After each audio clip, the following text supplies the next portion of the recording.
Hello, people. Andrew here, talking about comics from a reader, collector, speculator, investor point of view, in that order of importance to myself. And today I'm looking at a series called Creatures on the Loose, which ran from 1971 to 1975 and ran from issues 10 through 37. Why number 10? Because prior to Creatures on the Loose, this title was called Tower of Shadows. I suppose Tower of Shadows wasn't selling as well under that name, so they thought they might change it up to Creatures on the Loose. It's a kind of a strange choice because really there are not that many creatures on the loose in this series, and it's kind of a different book. It takes on more of a Marvel premiere, Marvel Spotlight, early Marvel premiere and Spotlight, where it showcases a hero for a number of issues, as opposed to the individual creatures that you see in a lot of the horror reprints. So it's called Creatures on the Loose. This is issue number 10, the first of Creatures of the Loose, featuring King Kull. And for the longest time, I thought this was the very first appearance of Kull. But in fact, in Conan number 1, Conan has a vision of Kull, and that's considered the first appearance of Kull. This is like the first full appearance of Kull, and he actually has an adventure in this particular book. And it's illustrated by Bernie Wrightson. So I'm very happy to get Bernie Wrightson artwork in here. What's the difference between Kull and Conan? Well, Conan is a wanderer, barbarian, hedonistic. He goes looking for trouble, and sometimes trouble finds him. But he does things on his own accord, and he's really concerned about himself. And as I say, he wanders the land, whereas Kull is a king, and he has fought his way to become a king and ruler over this place in Volusia. And he's often travels with allies and with legions of soldiers, which he does in this particular issue too. And in this one, he's a little bit. He's also happens about years before Conan. Kull is first, and then there's Conan. They're both written by Robert E. Howard. So in this one, we're looking at Kull, and it's a good introduction to Kull because he's kind of wistful and sort of agitated, because he doesn't want to be the king anymore. He says, I miss the days when I used to be able to be wandering around and exploring things and fighting this and fighting that, and now I've got all this responsibility, and it's kind of, it feels like it's dragging me down. So he's out with his legion and some allies, and he comes upon a tower and says, you shouldn't go here. It's a bad place. And he says, caution to the wind. I'm heading out that way. And, he gets into some trouble. There's obviously something happening. Perhaps it's a creature on the loose.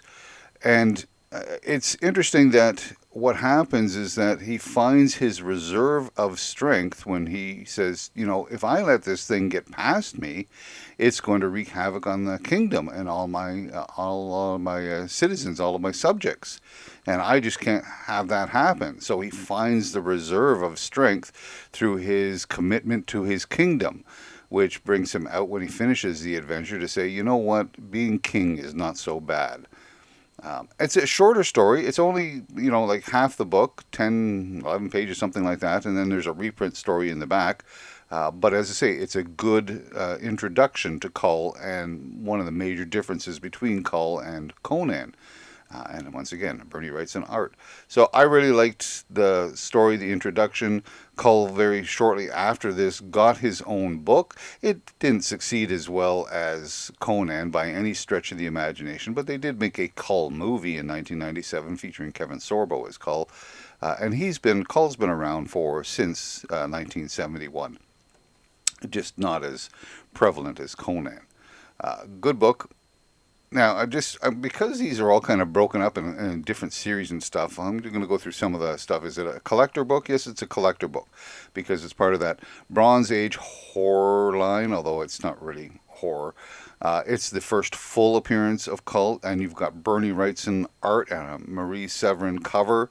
All of these things make it a good collector's book. As far as spec investment, it's been around for 50 plus years. and there's really not been too much ripple about this book.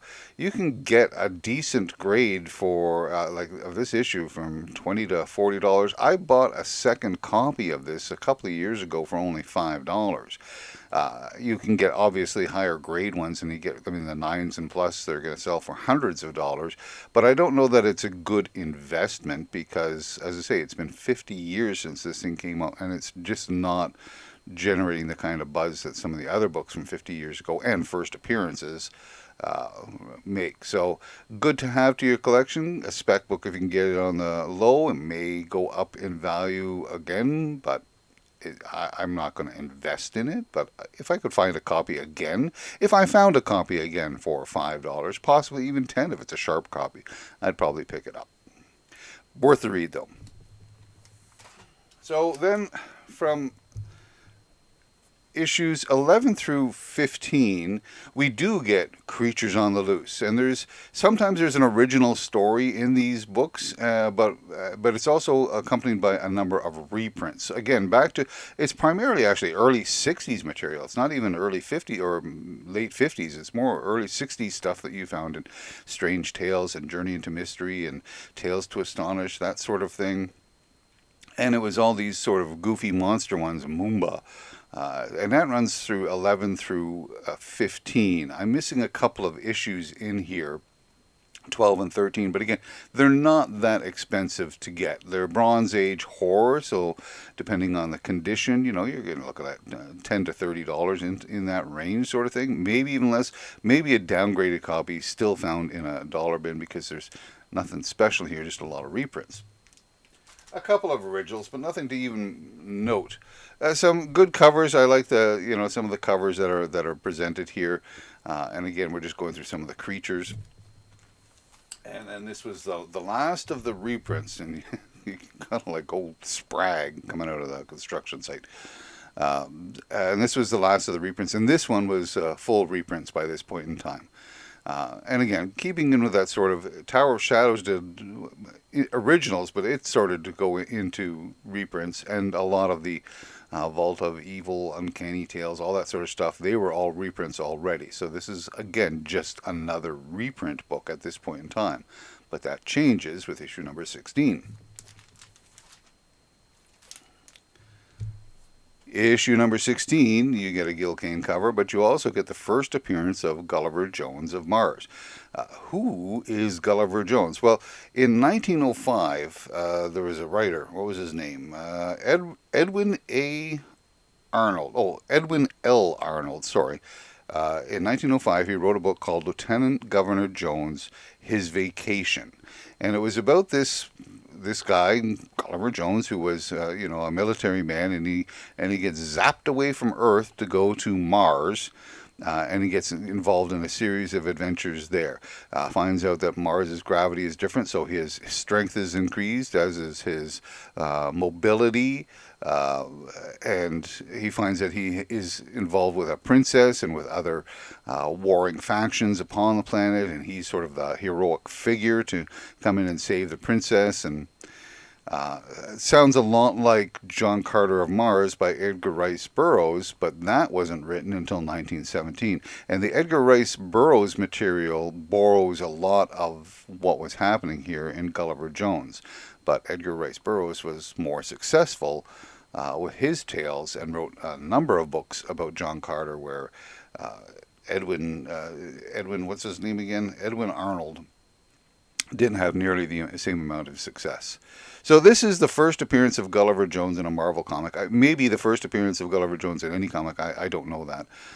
But it definitely in a Marvel zone. And so what is the story? It is, as I say, he gets whisked to this planet.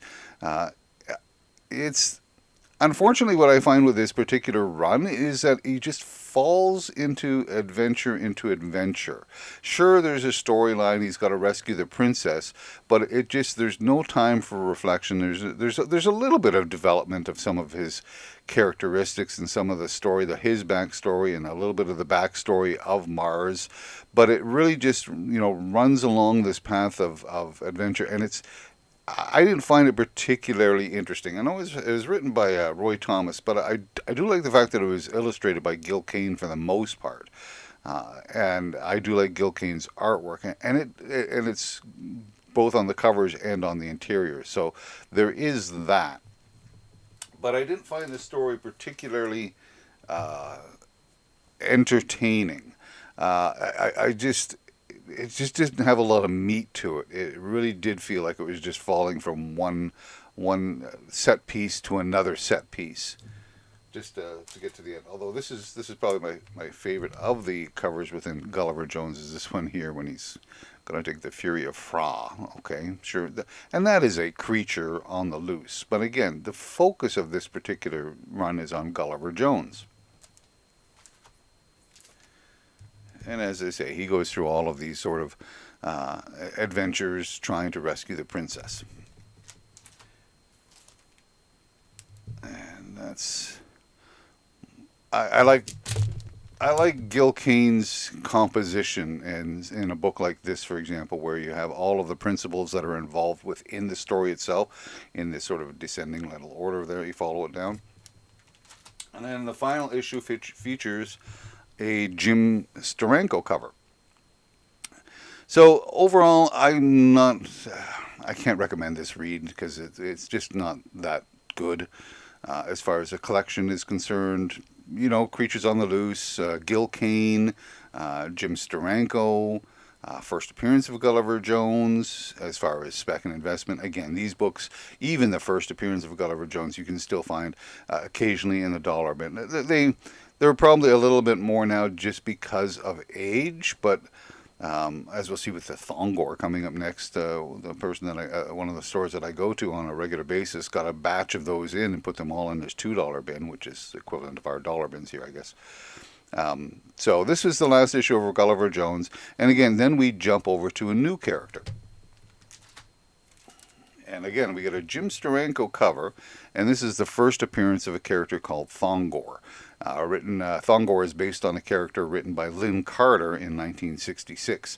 And again, another one of those barbarians. I'm curious as to why they decided to go with another barbarian. I mean, Conan didn't do as well as people might think in the beginning, but it picked up steam and got some readership. So that maybe perhaps they're thinking, okay, let's try again. They tried that with Kull, and Kull developed a little bit, but it didn't last that long. So they're trying a third time out there with Thongor. Okay, so Thongor. It's again, this is a Jim Steranko cover. The story was written primarily by George Effinger and illustrated by Val Mayerick. Now, I like Val Mayerick's material. So that's a plus for me. The story itself, again, it just feels like it's falling from one set piece to another without a lot of development of character or long-term story. And the main story itself is just this series of like events that sure it's leading into something, but there just doesn't seem to be any meat here. It's just like one little adventure set piece followed by another. By the end of the book, there are a couple of issues, the last issues were written by Steve Gerber. Now, Steve Gerber started to bring in more character into Thongor. Thongor became a little bit more reflective of things and examined his world a little closer. Whereas it just really just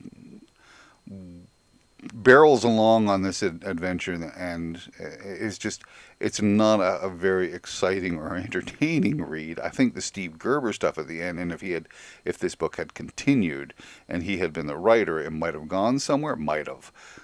But for the most part, it's not really a great read.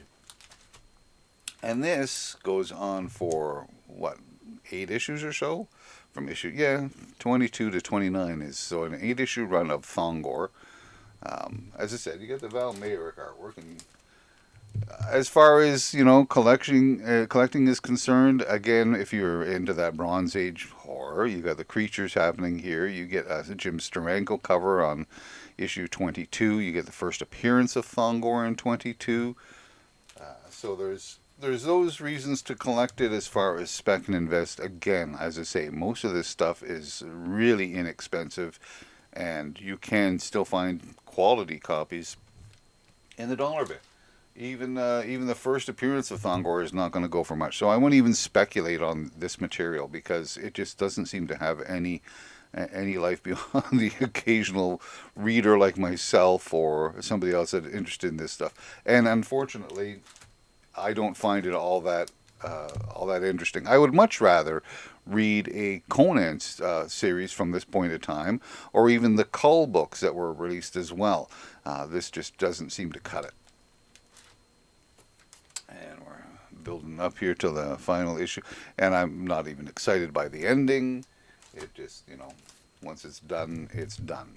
So there's your Thongor run in Creatures on the Loose. And then we have one final series, and a final eight issue series, and that is based on Manwolf. Manwolf, for those that don't know, is a character from Amazing Spider-Man. First showed up in Amazing Spider-Man number 124. He's the son of J. Jonah Jameson, went to the moon, got this, found this rock, special little rock, turned it into a pendant as a souvenir, grafted it to his neck, and he becomes the Man-Wolf during a full moon. But I know that. It's interesting with this Man-Wolf series that's 8 issues long is that they just jump right into it as if you're aware of all of this past history. It's easy enough to catch up bits and pieces, but they just, like, we're hitting the ground running.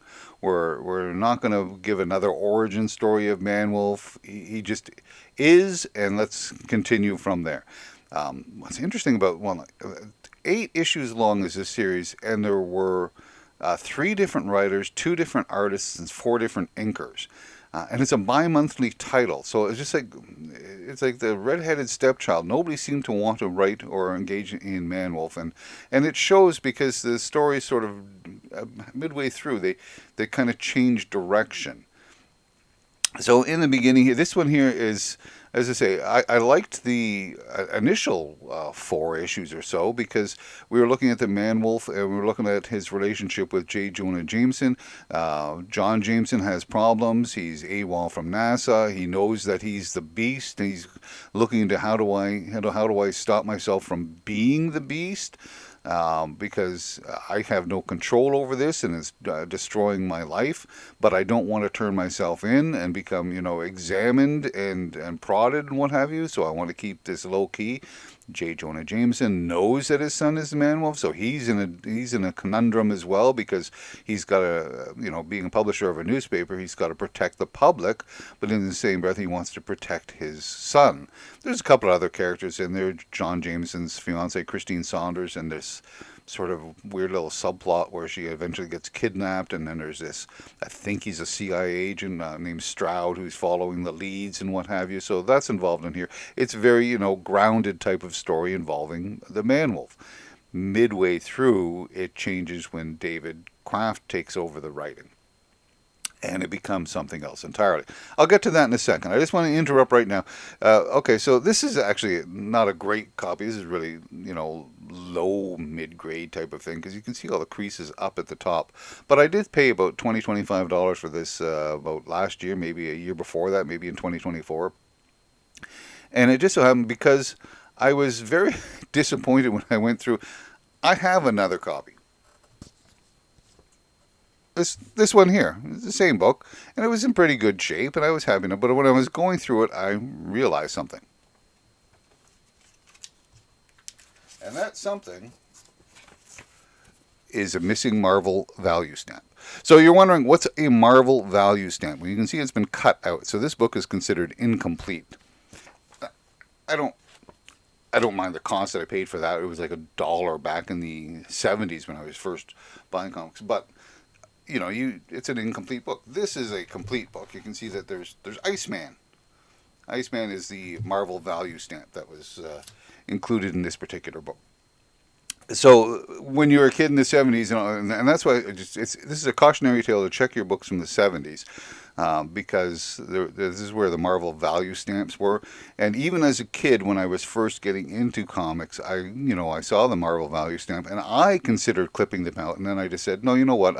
I don't have anywhere to store them. They would just like flight around. You could buy a book and stick these pieces of paper into that book, but I didn't have one of those.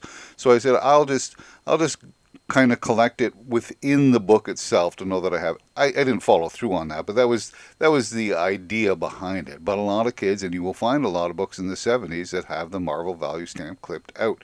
So it's just a cautionary tale to check some of these books.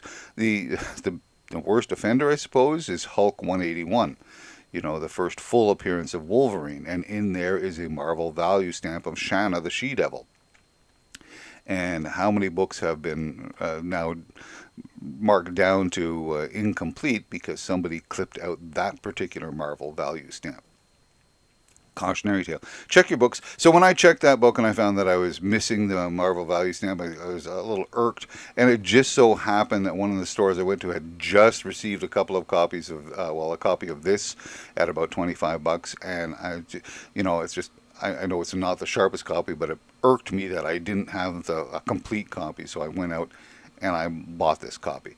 This is probably one of the more valuable or expensive books from the Creatures on the Loose line. The first solo story of Man-Wolf, and it's a great deal has to do with the fact that he's tied in with the Amazing Spider-Man and that particular group of characters. So again, a higher quality book will sell for more. I bought this one, as I say, which is kind of a mid-grade with creases for $25.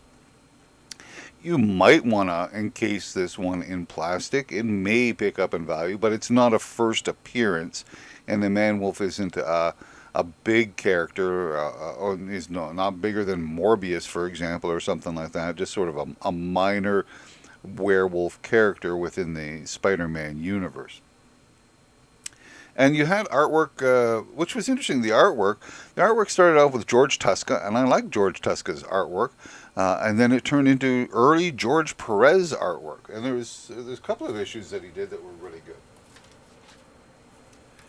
This is a nice copy, and it has its Marvel value stamped. Yeah, so I went through, and I like the Gil Kane cover on this one. I think this is a sharp cover for this.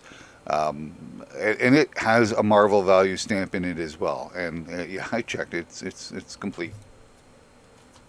So the series, this is the first one that I bought off the stand way back in the 70s, and I still didn't know a lot about these characters. I didn't know who Craven was, or the Man-Wolf. I learned later on. But I do like the fact, this was one of the things that I liked, is that Spider-Man is really not involved at all in this series. It is about the Man-Wolf and about J. Jonah Jameson. It's got Craven hunting the Man-Wolf. So it has characters from the Amazing Spider-Man, but no Amazing Spider-Man, which gives the opportunity for these characters to breathe and to have a little bit more of a story, more in-depth story about these characters, which I liked, and I would have liked to have seen that continue. See, J. Jonah Jameson, he's in this dilemma. Either he shoots the Man-Wolf to protect the woman, or he doesn't to protect his son. So what's he going to do? All right, so starting in issue number 34, we begin David Anthony Kraft, as he's sometimes known, and George Perez is doing the artwork for this now, and it spirals into somewhere different. Man-Wolf he was, working with people. He was going in one direction story, but now he takes off on the lam and he goes in a different type of story, and we involve ourselves with an underground drug cartel thing in wherever it is out in the Midwest somewhere, with a huge laboratory. The hate monger comes along. It's just, whoa, it's just very, very different. And as you can see, we get into a little bit more spacey type of thing, and it really gets into a spacey type of thing with a really bizarre change of events that sends Man-Wolf up into space to check out a space station of all things. Now, George Perez is doing the artwork at this point. In one of the earlier issues there, George Perez was inked by Klaus Janson, and it really looked more like a Klaus Janson book than a George Perez. But in this one, definitely in the last couple of issues, very strong George Perez look and very good artwork. If you are a fan of George Perez, these last two issues really showcase his work, 36 and 37. So there's 36, and then the final issue here, 37. The story does not end. David Kraft writes a page long about what he was going to do next, because what happens is that basically he's trying to give an origin to the stone, this pendant that John Jameson has around his neck, and he calls it the Weird Stone. And there's this group of fantasy science fiction characters that have been pursuing the Weird Stone, and we're going to get the origin of the Weird Stone, and then we're going to go to their planet to fight some things with the Weird Stone. Um, I prefer I preferred a much more grounded Man Wolf. I didn't need this particular tract. And apparently, I think it's in Marvel Premiere that there's a follow-up issue to that whole Weird Stone thing that David Kraft was writing about. I preferred it grounded. So this brings it to an end because of, again, poor sales and what have you. So um, that's the end of Creatures on the Loose. And was the Man Wolf part worth a read? I really liked the first four issues. I liked where they were going in there. I didn't really care for the second half, but it does have some real dynamite George Perez artwork. So in that respect, I would say yes, that one is worth a read. But overall, is Creatures on the Loose worth a read? Well, as I say, in piecemeal, the King Kull and the Man Wolf, yes. The other material, not so much. As far as collectible, a fair amount of collectability here, be based on either artwork from Gil Kane, from Jim Steranko, George Perez, even George Tuska. Some first appearances of characters, first full of King Kull, of Gulliver Jones, of Thongor, first solo a Man-Thing story, a Man-Thing Craven story, which is great. So collectability, and again, it's Creatures on the Loose. It's a Bronze Age horror event, but it's really not a horror. It's a little bit more like as I say, the early Marvel Premiere material. So as far as speculation, again, the first full of Man Thing story, issue number 30. Uh, Perhaps because it's the first solo Man Wolf, but it's not a big deal. There's the first full Kull in issue number 10. Those would be the two books that you might want to spec on as far as, invest and grade those copies, maybe, but that's not for me to decide, because you can still find a lot of this stuff at a lower cost. And it is around 50 years old and hasn't really brought a lot of attention to itself. It may in the future, people do like Spider-Man, so Man Wolf might have a little bit more traction. So that's about it. What I got to say about Creatures of the Loose. I enjoyed some of it, but I didn't enjoy a lot of it. But it was interesting to go back and take a look, and the artwork is really a good point for this particular series. That's it. That's it for Creatures on the Loose. So, be good to yourself and be good to others, and we'll talk again soon.